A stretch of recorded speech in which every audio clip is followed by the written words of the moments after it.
Quel genre de dureté dans le ministère? Quel genre de dureté? Dureté dans quel domaine? Dureté dans le suivi, dans la prière, dans le jeûne. Et quelle est la règle pour la dureté? Si, c'est vraiment bien. Si ça doit être fait, ça doit bien être fait. Non, si ça peut vraiment être fait, ça doit absolument être fait. Si ça peut être vraiment fait, cependant, ça doit être fait. Si ça peut être fait, ça doit être fait. Ouais. Si tu peux jeûner pendant 40 jours, alors nous devons jeûner pendant 40 jours pour voir comment cela se fait. Trop.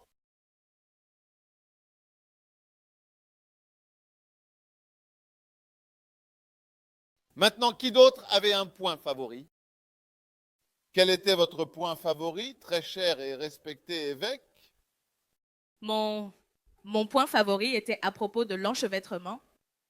Comme je n'ai jamais vraiment compris l'explication que vous nous avez donnée sur l'enchevêtrement, comme s'enfoncer profondément dans quelque chose dont il est si difficile de sortir. Donc, j'ai vraiment compris pourquoi je ne devrais pas vraiment m'impliquer dans trop d'argent, d'affaires, d'amour, et ne pas aimer quelque chose à l'excès.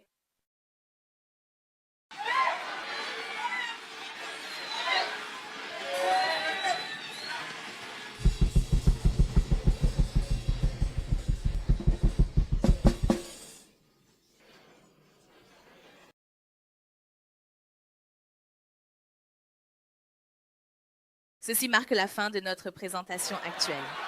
Nous avons terminé pour aujourd'hui. Ah, d'accord, d'accord, gloire à Dieu. Gloire à Dieu. Qui d'autre avait un autre point favori différent de ces deux points? Quel était votre point favori dans le dernier? Oui, Jay. Mon point favori était la lutte pour la maîtrise que tu dois toujours te battre pour obtenir une récompense. Ou donc, au paradis, il y a tellement de choses que tu peux être. Donc, dans tout ce que je fais, je devrais essayer d'être le meilleur. Si c'est l'Église qui est bonne, je devrais avoir la plus grande Église. Si c'est le nombre de branches, je devrais commencer le plus grand nombre d'églises. Si c'est prêcher, je devrais être le meilleur prédicateur. Tout ce qui concerne la lutte pour la maîtrise, c'est ma chose préférée. J'ai réalisé qu'au paradis, il y a des récompenses parce que même Dieu a dit dans la parabole des talents qu'il parlait à la personne et il a dit que parce que tu es bon et fidèle, je te ferai gouverneur de nombreuses nations. Donc que Dieu récompense et qu'il le donne aux personnes qui s'efforcent de l'obtenir, pas seulement aux personnes qui sont paresseuses comme l'homme avec le seul talent. D'accord, d'accord. Gloire à Dieu. Louez le Seigneur. Évêque, ma partie préférée était de prêcher la même chose que j'ai eue. Qui avait ça? Était-ce trois de tes points préférés? Quelqu'un d'autre avait le même point préféré prêché, la même chose? Juste quelques-uns d'entre vous, mais vous êtes trop timides. Juste vous aussi timides. Était-ce le document? Était-ce ton point préféré? D'accord. Peux-tu dire pourquoi c'est ton point préféré? J'ai un grand frère qui est révérend. Et puis, il continue de dire pourquoi prêchons-nous les mêmes choses que vous prêchez. Et ça, je ne me développe pas. Donc, j'avais l'habitude d'avoir des idées contradictoires. Mais ce soir, quand tu l'as prêché, j'ai réalisé que j'ai vraiment compris pourquoi je devrais prêcher les mêmes choses que tu prêches. Donc, je suis très content. Wow! Donne-le au docteur Komar. Donne-le au docteur Komar. Il va expliquer quelque chose. Merci, évêque. Pourquoi était-ce mon préféré était à cause de, je veux dire, quelque chose que tu peux juger pratiquement par l'effet que tu as sur les gens. Je veux dire, ce n'est pas abstrait. Tu prêches et tu enseignes cela. Tu réalises que si tu prêches d'une manière différente, ça n'atteint pas le même résultat. Tu sais donc tu réalises que tu es sur le mauvais chemin, mais en regardant et en apprenant et en le faisant de la même manière, tu obtiens le même résultat, même dans l'église que tu as avec les mêmes personnes. Et donc, pour moi, c'était mon point préféré. J'étais comme, il faut qu'on maîtrise celui-là. Si tu peux maîtriser celui-là, alors tu peux ajouter. Quoi? Quelles deux choses peux-tu ajouter? Après que tu nous en donnes deux. Deux épices que tu peux ajouter. Tu peux ajouter.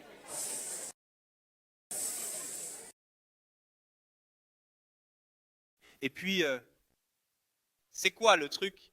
Vous savez, c'est ça. Et mon Seigneur, ce sera meilleur après avoir ajouté le curcuma. Et Ouais, personne ne te reconnaîtra même quand ils te verront. Es-tu américain? Australien?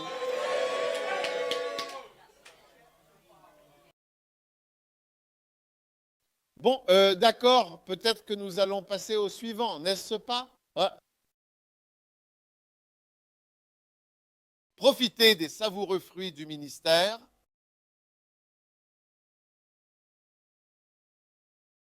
Maintenant, tous les points ne sont pas difficiles, comme endurer la dureté. Celui-ci est sympa.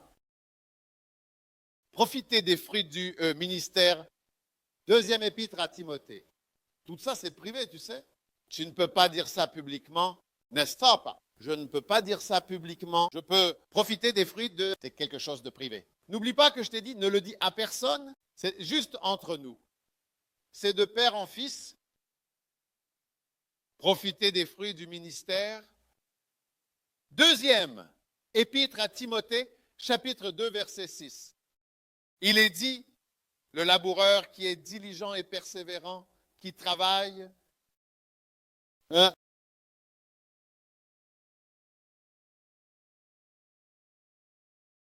Le laboureur, c'est-à-dire l'homme qui s'efforce chaque jour dans les champs, doit être le premier à goûter aux fruits de son dur labeur, car c'est lui qui a consacré temps et énergie à leur culture. Waouh! Le fermier doit être la première personne à goûter ses oranges, ses ignames, ses patates douces.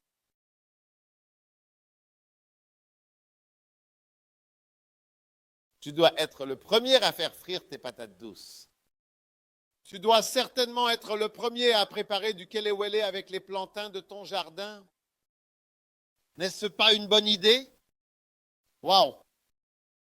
Maintenant, écoute bien, que tu le veuilles ou non, quand tu fais le travail du ministère, il y aura des avantages de toutes sortes d'avantages, et tu bénéficieras certainement du ministère, et sans aucun doute. Amen. Waouh. Alors, il y a quelques années, je faisais du ministère à l'école où je m'occupais de diverses activités et responsabilités et je faisais du suivi des étudiants et de leur progrès. Et c'est là que je suis tombé sur une vierge. Oui, je parle des fruits.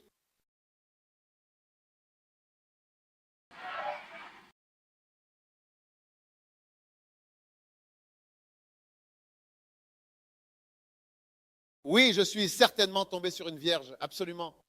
Vraiment. Ouais.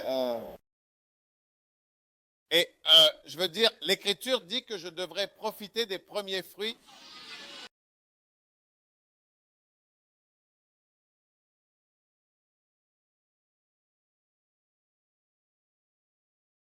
Tu vois, ce n'est pas ça. Ce n'était pas le but, à vrai dire. En réalité, en faisant l'œuvre de Dieu, de me trouver une vierge. Non, je n'avais pas l'intention de chercher ça. Mais je m'en suis trouvé une. Gloire à Dieu. Ouais, mais alors, je m'en suis trouvé une. C'est un beau travail.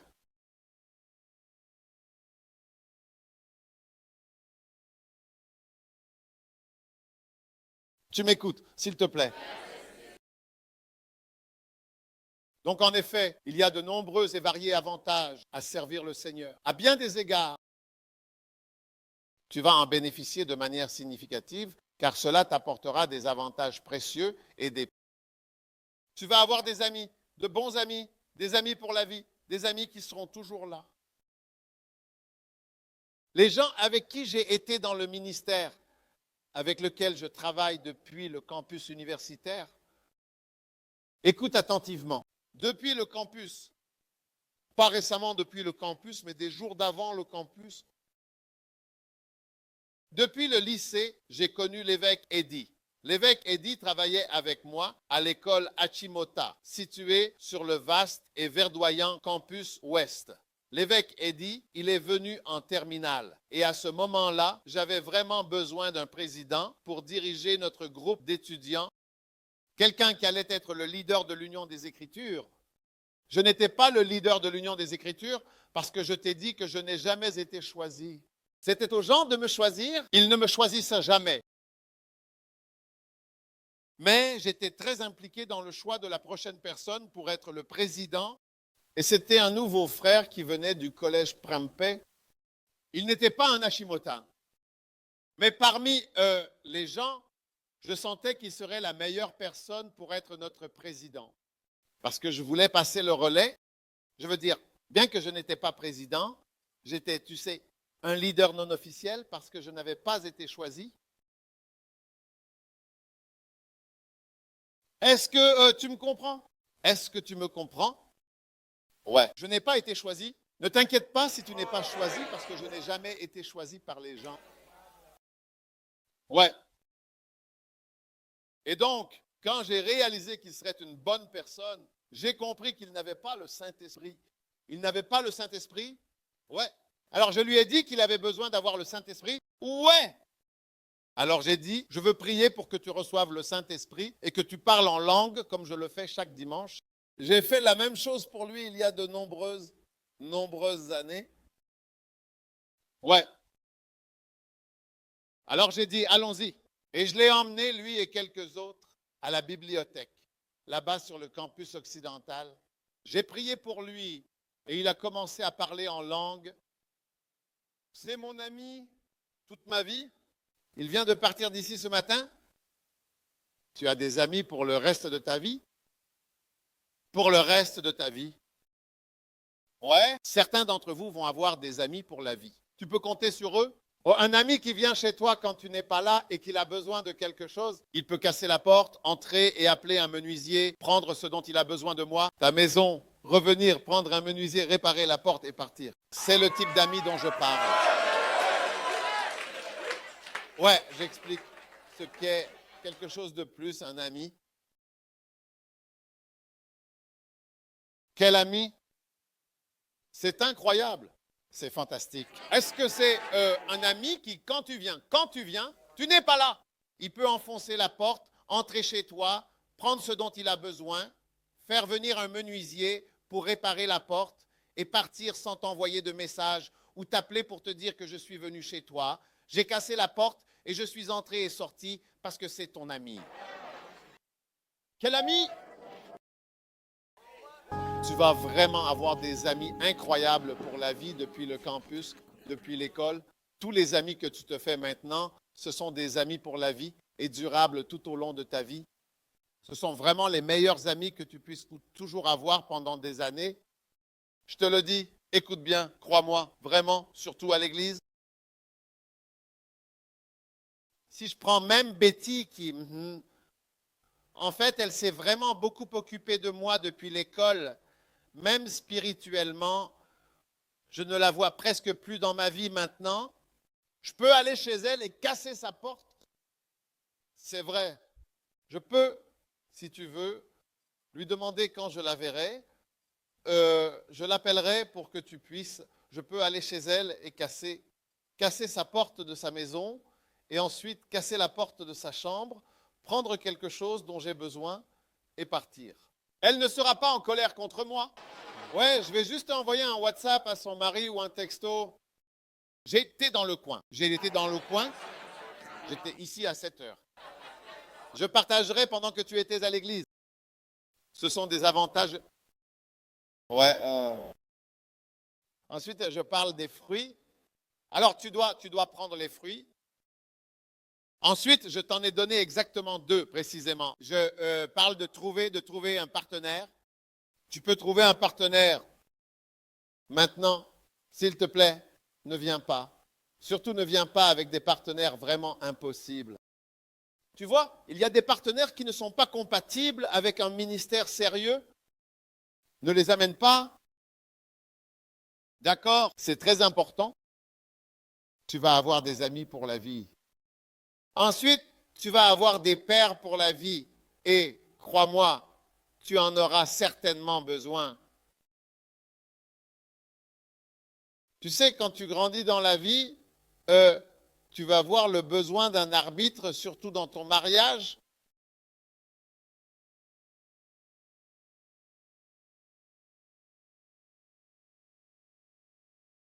Quelqu'un qui a vraiment le pouvoir indéniable de te dire que tu as complètement tort. Ouais, crois-moi, parce que quand un esprit maléfique, qui est une entité sombre et malveillante, entre en toi et que tu dévies de ton chemin initial, tu seras vraiment surpris de ce qui se passe dans ta vie quotidienne. Ouais, c'est vrai. Et toi, tu seras vraiment étonné par les événements inattendus. La force d'une main puissante et invisible qui te dit fermement d'arrêter ça. Ouais, je me souviens d'une sœur qui devenait folle. Tu sais, les sœurs deviennent folles facilement. Pourquoi? Laisse-moi te l'expliquer. Certains d'entre vous pensent que je dis quelque chose contre vous, mais écoute, laisse-moi te l'expliquer. Puis-je t'expliquer? Es-tu sûr que tu veux que je t'explique? D'accord, d'accord, pas de problème. Pas de problème. Je vais expliquer. Calme-toi. Calme-toi. Alors, quelles sont les principales caractéristiques que vous devez diagnostiquer? La folie, la schizophrénie. Est-ce qu'un médecin peut m'aider? Donne-moi 3, 2, 3. Quels sont les... Quand tu as ces 1, 2, alors tu diagnostiques. C'est la schizophrénie. Numéro 1. Lève-toi. Entendre des voix. Non. Hallucination auditive. Des hallucinations auditives. Surtout de quel genre? À la troisième personne, cela signifie le persécutoire. Hallucinations auditives. Bizarre et bizarre. Des hallucinations et ainsi de suite. D'accord? Numéro 2. Deuxièmement, les délires. Délire. Quel type de délire? Délire paranoïaque, grandiose. Pas nécessairement grandiose. Délire paranoïaque qui peuvent être bizarres. Nous avons 2 types de délires, bizarres et non bizarres.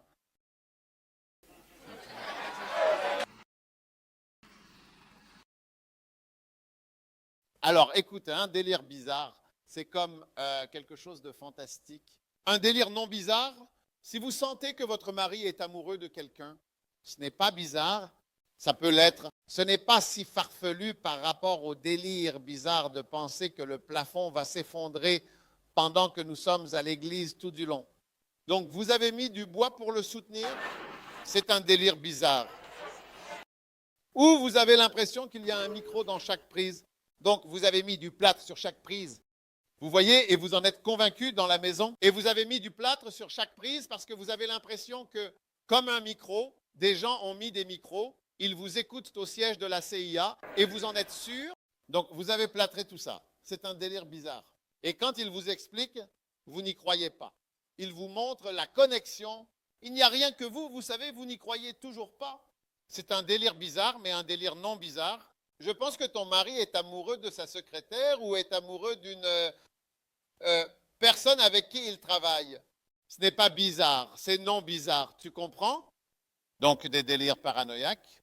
Ces deux-là, si tu as ces deux-là, tu peux diagnostiquer que la personne a de la schizophrénie. D'accord? Vrai ou pas vrai? Évêque. Ouais, tu l'as compris maintenant. D'accord? Maintenant, le délire paranoïaque, c'est la peur. La paranoïa, c'est la peur. Donc, en fait, la principale moitié de la folie a vraiment à voir essentiellement avec la peur. Et les femmes ont beaucoup de peur tout le temps. Elles craignent des choses fantastiques. Donc, elles peuvent facilement basculer dans un état presque mental. Cela signifie qu'elles peuvent basculer dans un état qui est presque mental. Tu comprends ce que je dis? Il y a tellement de choses qu'elles craignent, des peurs qui les hantent jour et nuit. Tout comme nous, les frères, nous durons tout le temps à travers les épreuves et les tribulations. C'est vraiment dommage, mes chers frères. N'est-ce pas vrai que nous durons toujours, malgré tout? Ah! Oh, donc, mais ça ne tend pas vers un problème mental.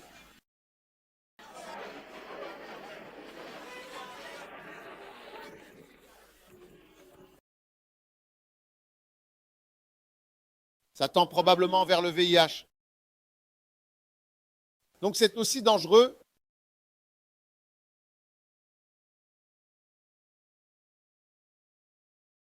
En fait, bref, c'est tout. C'est pourquoi je dis qu'une femme peut facilement devenir folle. D'accord? À cause de la composante de peur dans la folie. Ah, la folie a une grande composante de peur. Maintenant, un parent, un délire paranoïaque. c'est quelque chose dont tu as tellement peur et que personne ne peut te faire changer d'avis malgré des preuves contraires. Ils t'ont montré les preuves, mais tu ne changes pas d'avis. Alors c'est un délire. Mais ce n'est pas seulement un délire, mais des délires paranoïaques remplis de peur. D'accord, comme si tu avais peur que le plafond s'effondre. D'accord, comment en sommes-nous arrivés là? Je te disais quelque chose. Ouais. Père avec une main ferme et rassurante, qui peut calmement et fermement dire à quelqu'un qui est complètement rempli de peur et d'incertitude de s'arrêter immédiatement? Arrête ça. L'autre jour, j'ai vu une sœur qui est allée prendre des médicaments et il n'y avait en fait aucune raison pour elle de vraiment prendre ces médicaments, à part la peur, où elle était effrayée et soupçonnait peut-être d'avoir cette maladie. Mais il n'y a pas. Et donc quand j'ai dit, ah, qu'est-ce qui ne va pas avec toi? J'ai dit, tu te fais passer pour une patiente alors que tu n'es pas une patiente. Alors j'ai dit, prends ce médicament maintenant, car il est essentiel de le prendre immédiatement pour suivre le traitement prescrit. J'ai dit, non, tu l'es. Arrête ça. Oui. Juste la peur. Alors, mesdames et messieurs, ce que j'essaie de vous dire, c'est que si vous développez des relations solides, vous pourrez dire, appelez l'évêque. Et l'autre personne a dit, je suis d'accord, appelons-le. Quoi? Il dit, ce sera tout. Ouais, mais quand tu n'as pas une si bonne relation, tu ne peux même pas appeler. Quand tu appelles, mon nom est... tu te souviens, j'étais assis au 4e rang et mon nom est... Tu ne sais pas? Donc ta relation est distante? Vous êtes le numéro 4633. Ou une autre chose est que certains des autres pasteurs que vous avez, Dieu vous les a donnés ici. En fait, vous avez vraiment des relations pastorales à vie. À vie. Donc ce sont des fruits. Et un jour peut-être, vos messages pourraient un jour avoir de la valeur. Vous voyez, ma prédication aujourd'hui a même une valeur financière qu'elle n'avait jamais eue auparavant. Pendant de nombreuses années de ma vie, personne ne m'a jamais invité. La plupart de ma vie, personne ne m'a jamais invité. Puis, à partir d'un certain moment, j'ai commencé à être invité et presque personne ne me donnait quoi que ce soit quand je prêchais. Puis, à partir d'un certain moment, les gens ont commencé à me donner. C'était comme s'ils commençaient à attribuer une valeur au simple fait de parler pendant 30 ou 40 minutes. Une très grande valeur, ce qui m'étonnerait, mais ça a juste commencé à un moment où pendant la majeure partie de ma vie, aucun homme n'a jamais accordé de valeur. Mais soudain, de la valeur puis de l'intérêt pour ce que je dis, un intérêt international. Ouais. Donc je dis qu'il y a des avantages. Tu comprends. Et des fruits. Mais tu seras le premier à voir cela de tes propres yeux. En effet, servir le Seigneur a vraiment béni l'un de nos pasteurs sans aucun doute. Vous savez, il n'était qu'un pasteur laïque. Un pasteur laïque. Et puis, il était temps d'emmener ses enfants à l'école. Et les frais de scolarité dans son pays étaient si élevés. Et les meilleures écoles étaient des écoles catholiques que tu ne peux trouver dans aucune autre école. Tu dois payer ou tu ne peux pas entrer ou quelque chose comme ça. Alors, il a vraiment décidé d'y aller et de postuler. Quand il a postulé, ils ont dit à un pasteur, il a dit, quel travail faites-vous? Eh bien, il a dit, pasteur. Les enfants, c'est gratuit maintenant, le coût. Tout le monde payait quoi que ce soit. Et il ne payait pas. Il ne savait même pas qu'un pasteur était valorisé dans ce système. Donc, en réalité, en étant un pasteur laïque, soudainement, il ne payait plus.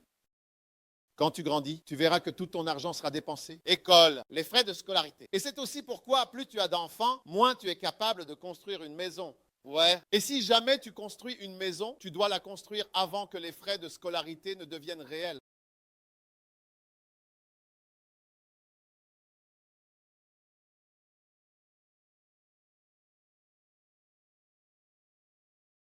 Tu en bénéficieras, crois-moi sur parole. C'est personnel. Tu bénéficieras du ministère un jour. Ouais. Je n'ai jamais pensé qu'elle voyagerait partout dans le monde. Chaque fois qu'elle va à l'ambassade américaine ou à l'ambassade britannique, s'il vous plaît, puis-je avoir un visa? Combien as-tu? Regarde ta voiture. Refusé. Mais aujourd'hui, elle peut entrer et sortir juste 1 ou 2 jours. Elle revient 3 jours, chante 2 chansons, revient. Waouh! Dis à ton voisin, tu seras le premier à découvrir que le ministère est bénéfique d'une manière ou d'une autre. Mais tu sais, je ne peux pas dire ça en public. Tu comprends ce que je dis? C'est quelque chose de privé, c'est quelque chose de personnel. C'est une lettre personnelle. Personne n'avait l'intention que cette lettre soit rendue publique. Certaines personnes ont pris cette lettre et l'ont rendue publique. C'est pour ça que je l'utilise même. Ouais, il dit à son fils que, regarde, comme tu le sais, tu en bénéficieras certainement à l'avenir, sans aucun doute. Tu en bénéficieras sans aucun doute. Aujourd'hui, j'ai certainement des gens qui travaillent vraiment pour moi et je ne pense pas que le président Mahama est de telle personne. En toute honnêteté, je te le dis. Oui, je suis d'accord avec toi, absolument. C'est exactement ce que je pense aussi, sans aucun doute. Je ne pense pas que le président Obama ou celui sous Bush est cela. En fait,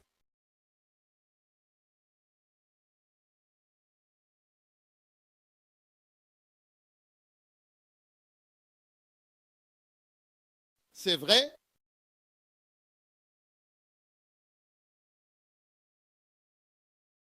C'est vrai. J'ai des secrétaires, des pasteurs, des travailleurs. Certains sont médecins, d'autres avocats. Certains ont des masters, des doctorats, des mentions très bien, et ainsi de suite.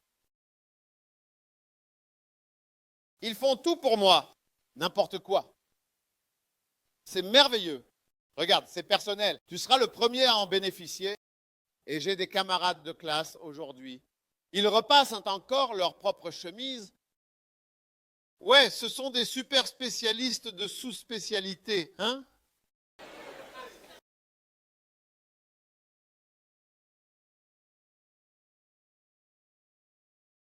Ouais, c'est incroyable. C'est incroyable. Un beau matin, je suis arrivé pour la première fois en Malaisie, à l'aéroport de Kuala Lumpur. Et j'allais à l'immigration. Soudain, j'ai rencontré quelqu'un de rien, par ici. J'ai dit, par où? Il dit, ici. J'ai dit, ici, c'est l'immigration. Non, par ici. Quand je suis allé par là, j'ai vu des personnes très importantes. Tu ne passes pas par l'immigration. Moi, je suis passé là où passent les membres de la royauté et d'autres personnes. Ouais. Donc, on m'a emmené sur le côté. J'ai dit, assieds-toi. Je dois y aller. Oublie tes bagages. Nous l'apportons. Il a dit, un roi t'a invité dans ce pays. Ouais. Ouais. Waouh. Donc, juste se priver. Je te dis juste que tu seras vraiment surpris. Tu bénéficieras vraiment de ce que tu fais. Ouais. Un jour, un de nos pasteurs, c'était un homme noir travaillant pour un homme blanc. Et l'homme blanc, le regardant comme un homme noir, a dit, qu'est-ce que tu peux faire jusqu'à ce point? Tu peux faire jusqu'ici? Il était avocat, mais il a dit, reste juste ici. Alors un jour, l'homme blanc, qui est le propriétaire d'une très, très, très, très grande entreprise, devait aller quelque part. Et il a dit, les clients seront là, commence juste à parler, je vais me dépêcher. Je serai là, commence juste à parler. Retard, c'est vraiment très mauvais. Et il savait que cet homme noir ne pouvait pas faire grand-chose. Alors il s'est dépêché et est revenu. Quand il est arrivé, cet homme noir, qui était un pasteur laïque, aussi avocat, parlait aux clients. Quand il est entré, il s'est juste arrêté un moment, puis, au lieu d'avancer pour prendre le relais, il s'est assis en arrière et a écouté. Et l'homme noir parlait. Et il a juste laissé parler. Et après, j'ai dit, mec, je ne savais pas que tu étais un orateur public. Génial, orateur public. Où ça? Comment se fait-il que tu sois un si bon orateur public? J'ai dit, eh bien, je suis pasteur, je prêche tous les dimanches. Waouh! Soudainement, il a été promu jusqu'au niveau le plus élevé possible. Ouais. Tu vois, écoute bien. Crois-moi, tu seras absolument le premier à le savoir. Ouais.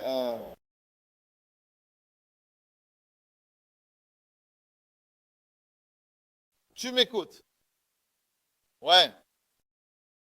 Un jour, j'étais avec un frère pauvre.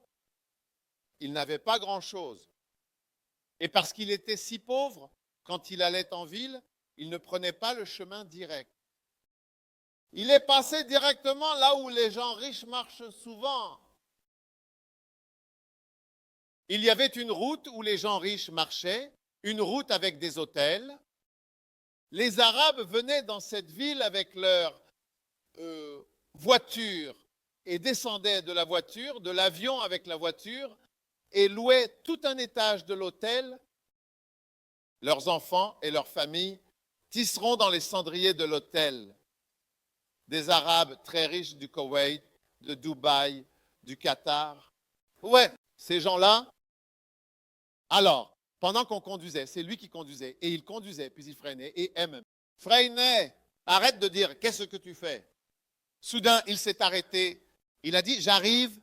Il a ouvert la porte et sorti, a couru. Et il a ramassé quelque chose par terre et est revenu. Il est revenu en courant à la voiture, a ouvert la porte, s'est assis et a démarré la voiture. Et il m'a montré $500. Ouais. L'équivalent de $500. J'ai dit, oh, je trouve toujours de l'argent sur cette route. Je trouve toujours de l'argent dans ce spectacle. Les gens riches, ils jettent de l'argent par les fenêtres. Et il l'était. C'est un homme pauvre, mon pauvre membre.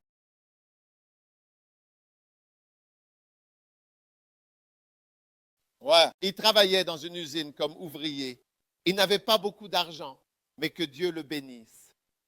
Souviens-toi, je t'ai dit, tu seras le premier à savoir, un jour j'avais besoin d'argent. Un jour j'avais besoin d'argent pour le ministère. Je suis allé à hier, je ne pouvais même pas voir ma pensée. Le pasteur a dit, va voir ce gars. Dis-lui que j'ai besoin d'argent pour un projet. Ouais. Quand il est allé à lui-même, tu sais, puis il a mis sa main, il lui a donné $20 000. Apporte-le lui. Le gars qui regardait, celui qui regardait dans la rue, ouais, il a dit, j'aurais dû lui donner 100 000. Donne-lui 20 000. Tu ne veux pas écrire une lettre? Quelle lettre? N'écris pas de lettre, prends-le. J'aurais dû te donner 100. Je suis désolé de prendre 20. Toi, c'était ça. Je t'ai dit, c'est personnel. Soyez le premier à savoir. Tu seras le premier à savoir. Ouais. À mesure que tu continues à prêcher aux gens, tu seras surpris. Quelqu'un sera tellement béni, te bénira et t'aidera. Ouais, j'en ai besoin pour mon projet au Ghana. J'ai dit, donne-moi de l'argent. J'ai dit, tu seras le premier. Paul écrivait, il a dit, regarde cette chose, tu seras le premier à manger les fruits.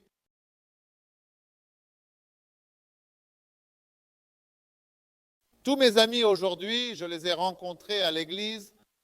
Mes amis d'avant le monde étaient moitié suisses, moitié néerlandais, moitié autrichiens, moitié ghanéens. Tous mes amis étaient métis ou blancs. Les amis actuels que j'ai, je les ai rencontrés grâce au ministère. Et tes amis de toujours, si tu t'entends bien, vous avez tout, ils viennent tous de l'église. Alors dis à ton voisin, regarde, tu vas être le premier à bénéficier de cette chose personnelle. Ne le dis à personne. Maintenant, dis à ton voisin, qui est-ce? Et se pourrait-il que tu cherches un bien-aimé en dehors du monde de l'église?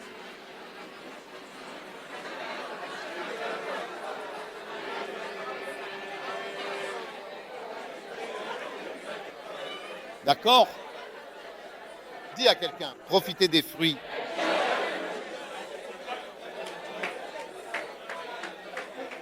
Profitez des fruits. Mari, femme, ami, père, arbitre et argent. Je veux dire, je ne sais pas quoi. Je ne sais pas. Choix.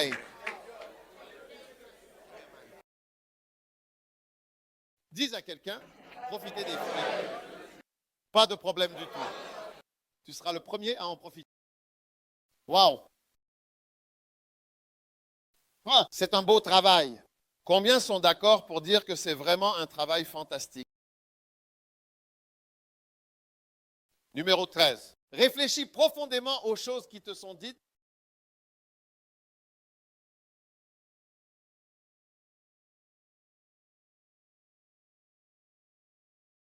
Je savoure lentement une boisson froide, soigneusement préparée pour moi, afin de profiter de ce moment de détente. Combien de boissons sont préparées pour toi? Réfléchis-y. Tu ferais mieux de te mettre au travail et de commencer à le préparer toi-même. Est-ce que je profite des fruits? Totalement. Pense au déjeuner que tu as pris à l'hôtel aujourd'hui.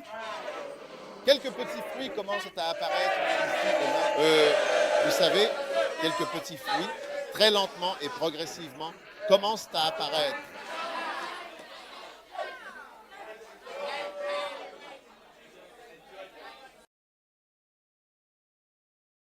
Maintenant, réfléchis. 2 Timothée 2, ça. Considère ce que je dis et que le Seigneur te donne la compréhension en toutes les choses. Réfléchis profondément et attentivement aux choses qui te sont dites. C'est le numéro 13 et le numéro 14. Attends-toi à ce que Dieu te donne la compréhension. Tu vois, tu dois t'attendre à autre chose. Une compréhension personnelle et distincte de chaque écriture à laquelle tu penses. Je vais le dire encore une fois. Je vais le dire encore une fois. Je vais le dire encore une fois. Puis-je le dire encore une fois? Puis-je le dire encore une fois? Réfléchis profondément aux choses que j'ai dites, tout ce que je te dis. Réfléchis-y profondément. Quoi? Je ne l'ai pas fait. Tu vois, c'est Paul qui écrit à son fils. Et si tu n'étais pas mon fils, je ne te dirais pas ces choses. Considère ce que je dis et que le Seigneur te donne la compréhension en toutes choses. Maintenant, le numéro 2 est attends-toi à Dieu. Numéro 14, attends-toi à ce que Dieu te donne une compréhension personnelle. Maintenant, c'est là que tu commences à différencier les gens qui ont une révélation personnelle et une onction personnelle. C'est l'écriture particulière qui sépare les brebis des boucs. C'est celui-là. Ouais. Tu vois, je pense que tu aurais pensé que, c'est quelque chose comme méditer. Non. C'est là où les brebis sont séparées des boucs. C'est là où les garçons sont séparés des hommes. C'est là où les ointes sont séparées des ointes. C'est là où ceux qui sont appelés sont séparés de ceux qui ne le sont pas. C'est sur cette écriture. Comment est-ce possible? Donc c'est ça, ce sont les 2 choses qui n'arrivent pas aux personnes qui n'atteignent jamais grand-chose dans le ministère. Numéro 1, ils ne réfléchissent pas profondément ou ils ne considèrent pas ce qui est dit. Ils entendent ce qui est dit, mais ils ne font pas, genre, laisse-moi réfléchir uniquement à ça. Puis il dit, et le Seigneur te donnera la compréhension. Dieu te donne une compréhension personnelle de tout. C'est pourquoi, quand tu m'entends prêcher, tu ressens ça. Mais j'ai lu l'Écriture, ouais. Ce qui m'a séparé de toi, c'est que j'y ai réfléchi en profondeur et ensuite, le Seigneur m'a donné une compréhension que je partage avec toi. Alors, ça semble être quelque chose de différent. Souvenez-vous de l'Écriture que je partageais. Ceux d'entre vous qui étaient là plus tôt, je vous disais que celui qui plaide sa cause en premier semble juste. Mais quand son voisin vient et examine la question, quand le voisin arrive et... Non, ce n'est pas comme ça. Ce n'est pas très agréable. Je la connais très bien, sa voisine. Je suis sa colocataire. Je suis sa mère. Je suis la mère. Je connais ma fille. Elle n'est pas vraiment aussi douce qu'elle en a l'air. Waouh! Alors écoute attentivement. Écoute attentivement. C'est là que tu te sépares de moi. C'est là que tout le monde va à gauche et à droite. Tous ces messages sont prêchés. Mackenzie sont donnés. Poemano sont donnés. Les logos sont donnés. Remus Kerissos, Nenegam, tout. Les livres vous sont donnés. Mais ceux qui considèrent ce que je vous dis ou qui réfléchissent profondément et obtiennent leur propre compréhension personnelle, ce sont ceux qui entrent dans le ministère à un certain niveau. Un jour, j'étais en Afrique du Sud. Je ne sais pas ce qui s'est passé parce que d'habitude, quand je suis avec mes pasteurs, je prêche toujours. J'entends rarement mes propres pasteurs prêcher. Mais ce jour-là, il se trouve que j'ai entendu l'évêque Richard prêcher. Il prêchait sur l'engagement. 4 types d'engagement. Il prêchait depuis la méga-église. Il expliquait l'engagement des gens. Et pendant qu'il enseignait cela, regarde, j'ai été vraiment tellement béni. Ouais. Et il a très bien expliqué l'engagement. Puis quand il est arrivé à l'engagement marital, il a justement commencé à parler de la princesse Diana. En fait, expliquer comment l'engagement marital fait que vous ne serez jamais séparés, que même si la princesse Diana forniquait à Paris avec son petit ami, quand elle est morte, c'est son mari qui a pris un avion pour venir chercher son corps et le ramener. C'est ça, l'engagement marital. C'est comme si vous étiez connectés. Ouais. Et à ses funérailles, c'était le mari et ses enfants qui marchaient derrière le cercueil. Même si elle forniquait à Paris avec son petit ami, ils étaient engagés maritalement. L'engagement marital, ça ne finit jamais. Il expliquait qu'à l'engagement marital, votre engagement est très élevé. Donc, dans le mariage, vous êtes engagés de façon permanente. Donc, alors qu'il expliquait la chose, j'ai commencé à comprendre l'engagement marital. J'ai écrit le livre, mais je le comprenais mieux. Puis j'ai pris le livre et j'ai dit, c'est un très bon livre. Alors j'ai décidé de revenir à Accra et de commencer à enseigner des choses tirées du livre. Ouais. Vous voyez le livre que j'écris, vous pouvez m'enseigner mon propre livre d'une manière qui sera une bénédiction incroyable, parce que quand vous considérez ce qui est écrit là, le Seigneur vous donnera votre propre compréhension de cela. Puis quand tu le partageras, je serai étonné. C'est vrai? C'est quoi? Plus d'une fois, j'ai entendu mes propres pasteurs prêcher. Cela m'a inspiré à venir prêcher ma propre chose. Je l'ai écrit. Ça m'est arrivé plus d'une fois. Je les entends parler de « ce truc, c'est un truc de fou ».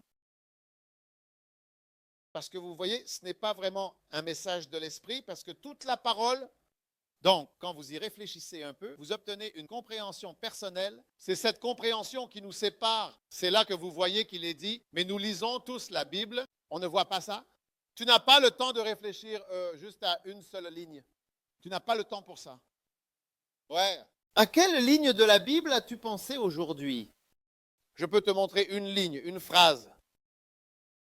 Je peux te montrer des phrases. Si tu sais d'où je tire mon moment de méditation et tu regardes la Bible, tu verras les phrases qui ont sauté. L'un d'eux est ce verset, celui de Pierre, parce que ça continue. Vous savez, je sais toujours que le Saint-Esprit me montre des versets particuliers.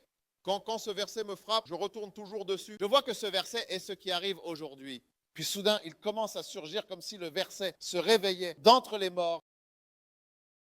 Et je commence à y réfléchir à cela. C'est pourquoi ça ne me dérange pas de partager avec les gens ce que le Seigneur me dit ou même ce que je lis. Personne ne prend même la peine de lire et d'y réfléchir. Quand j'y pense, bien sûr, je lirai le livre de Rejoignez et j'y réfléchirai. Pendant ce temps, tu as aussi le livre, mais ça ne signifie pas grand-chose pour toi. C'est ici que nos chemins se séparent dans le ministère. C'est ici que je te serre la main et que je te dis au revoir. Ouais. Et c'est ici que tu te sépares de moi et que tu commences aussi à grimper. C'est ici que tu commences à ajouter du curcuma et de la quercétine. Parce que maintenant, tu peux l'expliquer mieux, peut-être même mieux que moi. Parce que, vous voyez, certains d'entre vous, votre expérience de vie peut vous donner une meilleure explication de certaines choses que moi, parce que je n'ai pas ce genre d'expérience. Tu sais, un jour, j'ai entendu l'archevêque. Il est venu à Commonwealth Hall pour prêcher. Il se tenait dehors, en plein air. Il prêchait, je te le dis. Et il parlait des démons et de comment Satan l'a emmené à Kolebu. Et il avait l'habitude de fumer de la cocaïne, de voyager et de faire ça. Et il a décrit tout le discours. Il allait de Gondola à Puzika, puis au nightclub Keteke et à d'autres endroits, le Watto Club. Et il a dit qu'un mal, puis l'esprit maléfique lui a dit, mets tes mains un peu dans le feu. Alors, lentement, il a mis sa main doucement dans la bougie à Kolebo et s'est brûlé les doigts. Ouais. Il décrivait le niveau de pouvoir démoniaque et l'oppression qui pesait sur lui pour le détruire. C'est comme ça que ses doigts ont été détruits. Qui n'a pas ses 3 doigts? Et il agitait sa main en expliquant le Commonwealth. C'était électrisant et fantastique. Alors que je me tenais là en tant qu'étudiant, j'écoutais. J'ai dit, Seigneur, maintenant, moi aussi, je n'ai pas toutes ces choses-là en ma possession complète à l'heure actuelle. Comment pourrais-je jamais prêcher? Parce que c'est tellement électrisant et tellement fou. Seigneur, est-ce que quelqu'un peut me plier un de mes doigts?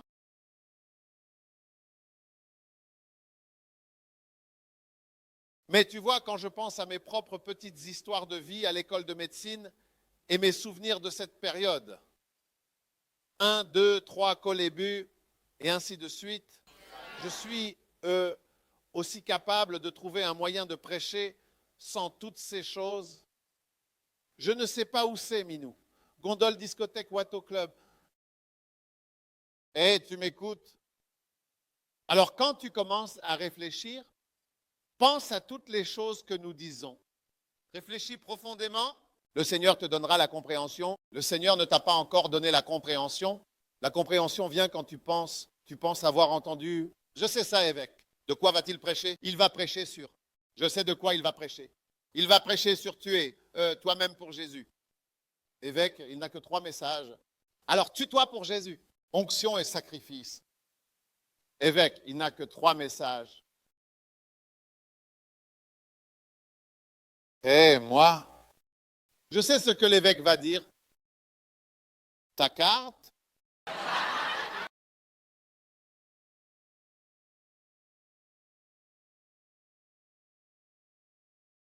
Tu ne sais pas ce que je dis.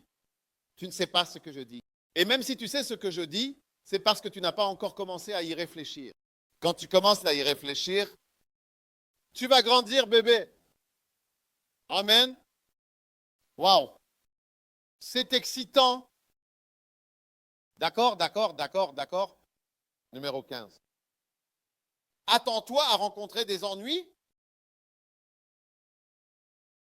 C'est personnel, tu vois. Je ne peux pas venir au Kodesh et commencer à prêcher. Attends-toi à rencontrer des ennuis, pas de bêtises. Va au travail et dis-leur quelque chose de bien. Dis-leur que Dieu va les aider à traverser. Dis-leur que le Christ en vous est l'espérance de la gloire. Dis-leur, Dieu, je souhaite par-dessus tout que tu prospères et que tu sois en bonne santé, tout comme ton âme prospère. Dis-leur qu'Abraham a été béni, Isaac a été béni, Jacob a été béni. Je ne vois aucune raison pour laquelle tu ne devrais pas être béni. Les bénédictions d'Abraham sont miennes. J'ai vécu les bénédictions d'Abraham. Béni le matin, je suis béni le soir. Les bénédictions d'Abraham sont les miennes. Acclamez le Seigneur avec des cris de louange.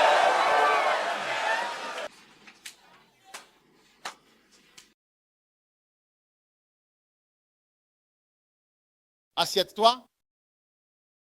C'est ce que je vais prêcher au code. Je vais venir et le dire aux gens. Attends-toi à rencontrer des ennuis. Je suis venu dire, attends-toi à un miracle. Ce soir est ta soirée. J'ai dit, ce soir est ta soirée. Hier est passé. Je ne sais pas pour demain, mais je sais quelque chose. Ce soir, Dieu va absolument sans aucun doute verser pour toi. Et assieds-toi. Viens à l'église et dis, attends-toi à des ennuis.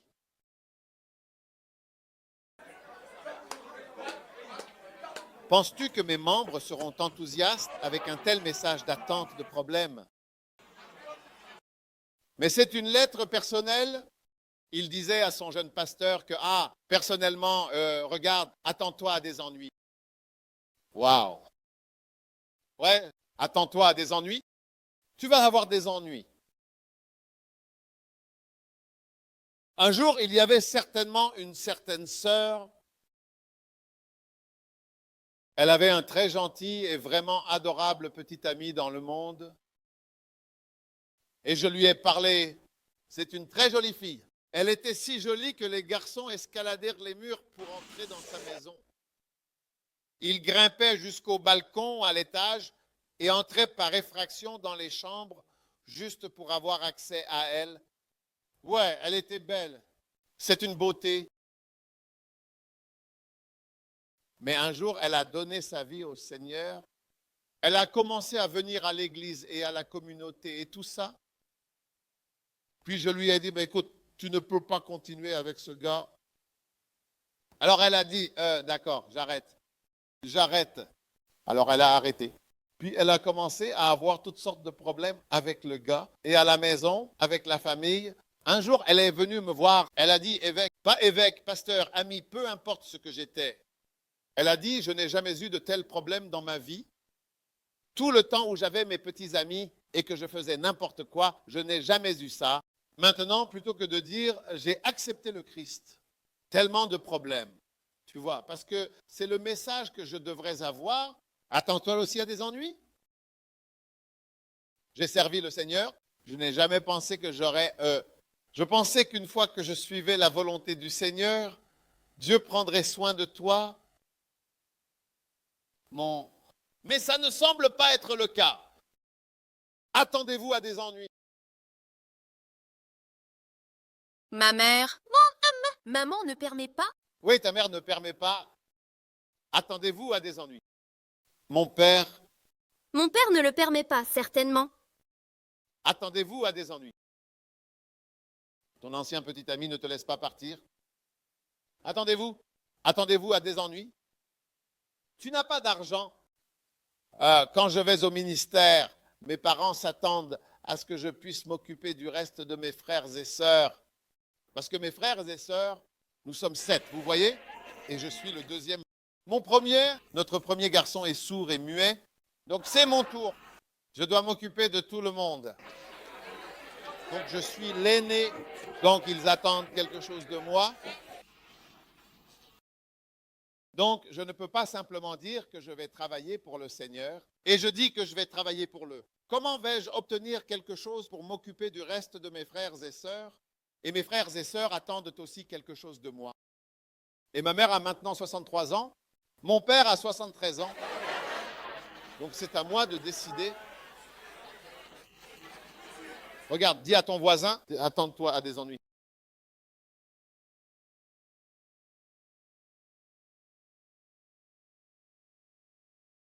Évêque, je veux vous dire quelque chose. Tu vois, je sais, tu vois, tout va bien pour toi, mais ce n'est pas comme ça pour moi. Tout va bien pour toi, mais ce n'est pas comme ça pour moi. Ce n'est pas ce que je vis. Puisque ce que tu vis, ce que je vis des ennuis.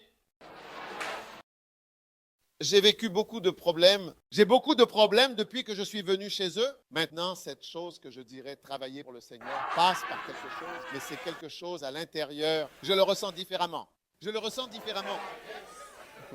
Évêque, vous êtes toujours heureux. Tu souris et tu ris, puis tu dis des choses qui nous font toujours rire. Mais ce n'est pas comme ça pour moi.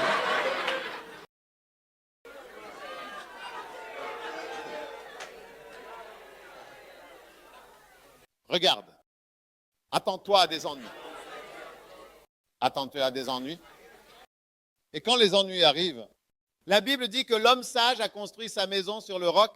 La pluie est venue, les inondations ont monté et les vents ont soufflé violemment. Mais la maison de l'homme sage est restée debout sur ce rocher. Assurez-vous d'aller sur cette plage avant de partir et de me... Mettez un peu de sable, faites un petit château de sable, tout le monde, et voyez combien de temps il tiendra. Une vague est terminée. Quelqu'un m'a apporté par hasard la carte de visite de la banque où elle travaillait. Quand je l'ai regardée, je me suis dit, c'est la carte de visite d'un château de sable. C'est un gestionnaire de château de sable. Tu gères un magnifique château de sable.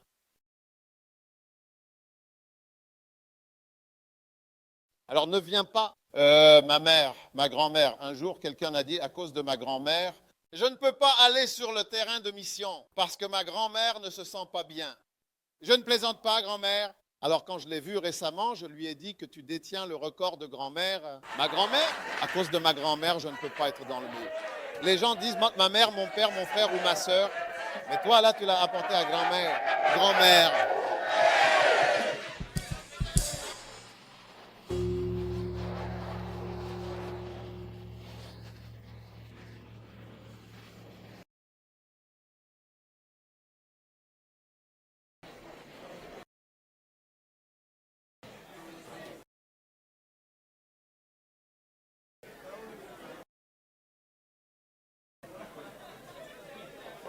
Wow.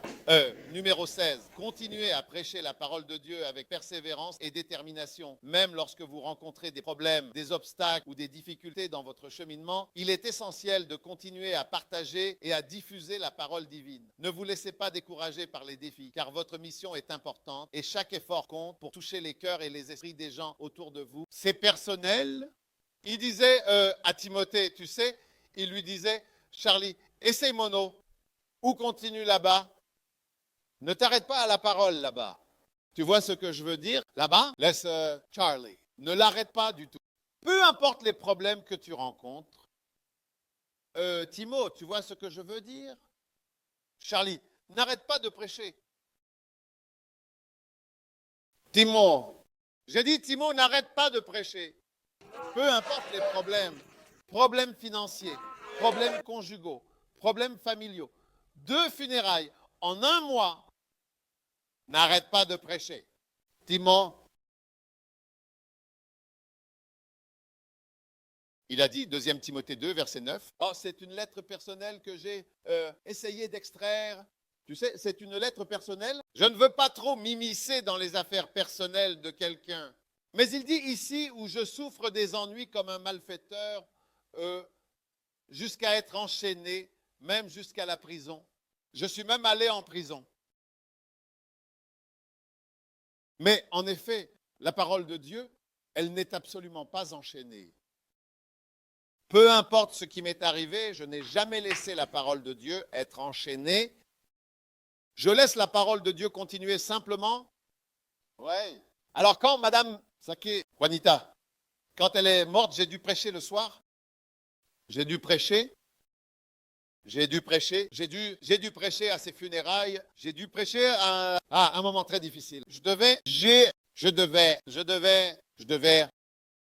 Ouais. Donc, peu importe quoi. Regarde, tu vois, à l'origine, je voulais vraiment faire toutes les différentes choses que tu dis. Mais mon œil il y en a tellement. Et mes examens de fin d'année, et puis d'autres choses à cause de ça. Des projets et d'autres choses. Beaucoup de difficultés.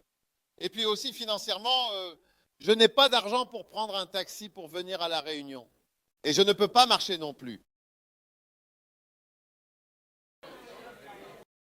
Je ne peux pas endurer la dureté. La route est trop poussiéreuse. Je me sens sale au moment où je suis revenu. Continue de prêcher. Malgré tous tes problèmes, tous tes examens, tous tes enterrements, toutes tes difficultés, tous tes problèmes financiers, tous tes problèmes de relations, tous tes cœurs brisés, hein? Continue de prêcher, continue de crier avec force et détermination. Parle au monde entier du Sauveur et de son message d'espoir. Ouais. Je suis tombé. Je ne peux pas contenir. Je suis tombé. Tu es tombé. Tu te sens abattu. Commence à te sentir un peu plus mieux et ça ira. D'accord. Ressaisis-toi et sens-toi un peu plus mieux. Au nom de Jésus. Salut. On ne peut pas suivre en bas et en haut comme ça. On ne soit pas sage. Oh!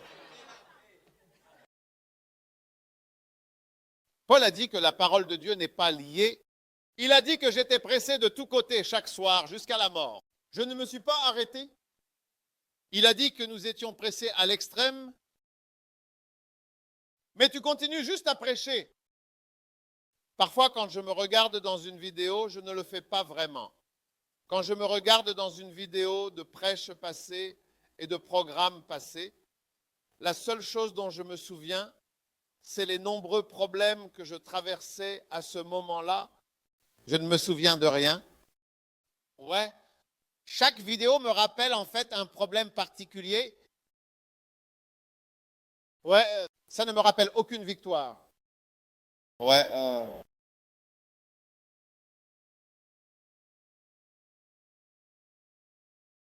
Et tu vois, je ne peux pas t'en dire plus que ça. Mais si je mets n'importe quelle vidéo, je me souviens juste de ça. Je me souviens de ça. Je me souviens de ça. Je me souviens de ça. Je dis, hé!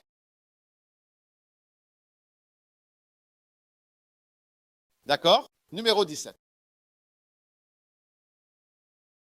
Le bord devient de plus en plus chaud. Vrai ou pas vrai? Le bord l'est. Tu sais ce qu'est un rime? Une pièce? C'est une pièce en français.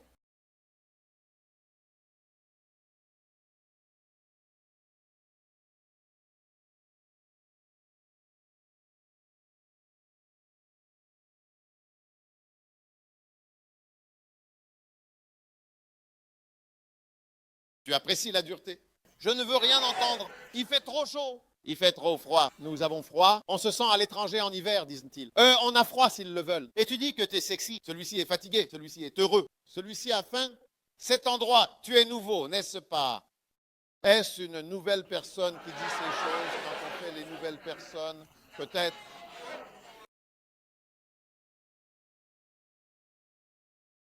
Oh, tu as ton arme? J'en ai aussi un. J'ai ma propre arme, s'il te plaît. Puis-je récupérer mon arme? J'ai besoin de mon arme pour ma voiture.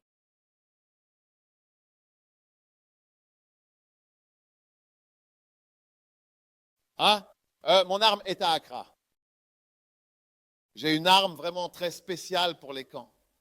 Ouais, mais je pense que ça a vraiment l'air spécialement... Ça ressemble aussi à une arme puissante. Va tirer sur quelques-unes des nouvelles personnes et tu verras que c'est plutôt toi.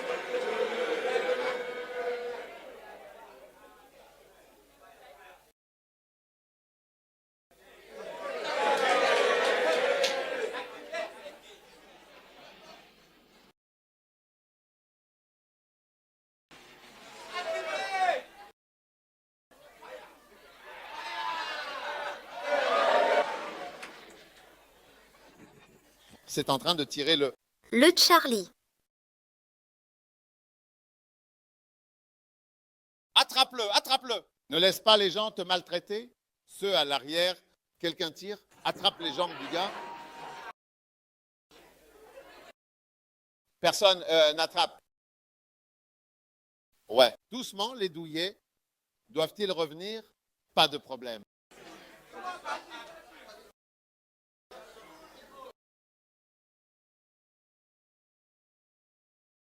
Numéro 17. Endure certainement toutes les choses à cause de l'Église. Endure toutes choses à cause de l'Église, avec patience. 2 Timothée 2 dit, c'est pourquoi j'endure toutes choses pour l'amour des élus, afin qu'ils obtiennent aussi le salut qui est en Christ Jésus, avec une gloire éternelle. Amen. Il est dit, j'endure toutes choses pour l'amour des élus. Donc tu vois, un pasteur, si tu veux être un bon pasteur, il y a des choses que tu vas vivre ou endurer pas pour toi-même. Mais bien sûr, pour les gens, tu encaisses juste pour que tout continue tranquillement. Et c'est ce que beaucoup de personnes mûres font dans leur mariage, surtout les plus âgés. Ils resteront dans le mariage à cause de leurs enfants. Oui, ils ne partent jamais. Un pasteur m'a raconté comment un homme était marié avec 4 enfants. Et quand tous les enfants ont grandi, dès que le dernier enfant est parti, il a divorcé de sa femme et est allé épouser un homme. Ouais, une histoire vraie.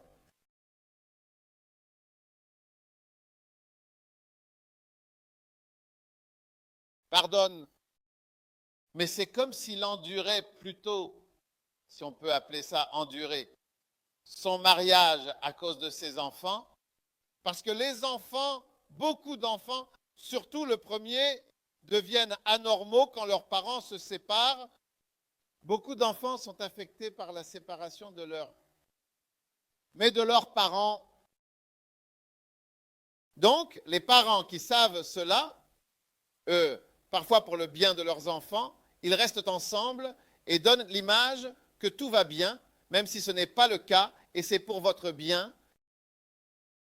Et ils ne parlent même pas de certaines choses à leurs enfants, ou ils cachent vraiment des choses parce qu'ils aiment leurs enfants et ils essaient d'aider leurs enfants à aller bien. Donc, si des non-croyants ou même des homosexuels peuvent rester dans un mariage dans lequel ils ne veulent pas rester à cause de leurs enfants, si un homosexuel peut faire quelque chose pour certaines personnes, un pasteur ne peut-il pas aussi endurer certaines choses pour le bien des gens? Et je n'ai pas écrit la Bible. Paul a écrit cela à Timothée. Il a dit ça, endure pour l'amour des élus, pour leur bien, supporte juste quelques bêtises. Peut-être que tu mérites quelque chose de mieux, ou peut-être que tu devrais avoir une meilleure vie, ou peut-être que tu devrais avoir une meilleure situation financière. Mais parfois pour le bien des gens, afin qu'ils puissent aussi entendre parler du salut, supporte ABC pour que tout aille bien. Donc, si les non-croyants peuvent faire ça, nous pouvons aussi le faire. Alors, pour ceux d'entre vous, quand vous vous mariez, ce sera une chose où vous ne pourrez pas vous lever et dire « je ne peux pas supporter ». Tu ne peux pas le supporter. Tu dois le supporter. Tu dois le supporter. Pas même pour le bien de quelqu'un, même pour le bien des enfants, pour le bien de l'Église, pour le bien des élus. Pour que les élus soient aussi normaux. Et vous pouvez dire « oh, nous ne pouvons pas juste… » Nous supportons des choses pour le… Nous faisons semblant devant le public. Non, tu fais ce que Paul a dit. Tu fais quelque chose pour le bien des élus, pour le bien de ceux qui ont été appelés et de ceux qui sont élus.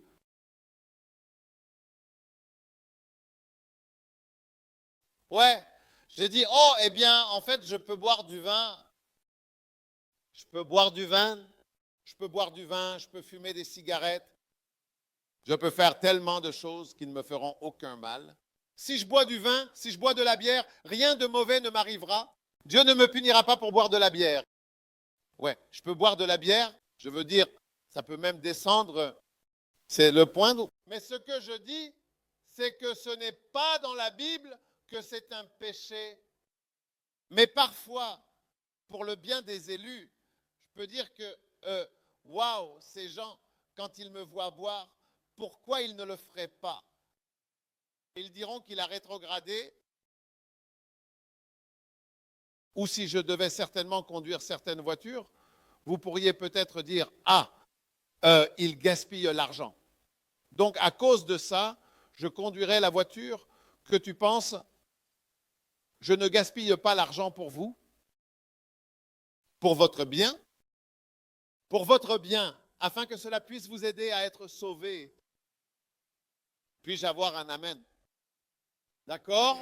Je pense que nous allons bientôt commencer à bouillir, donc je pense que nous devons faire une pause et sortir. Peut-on ouvrir les fenêtres, s'il vous plaît? Ou les moustiques? Les moustiques vont entrer là-dedans. Les moustiques.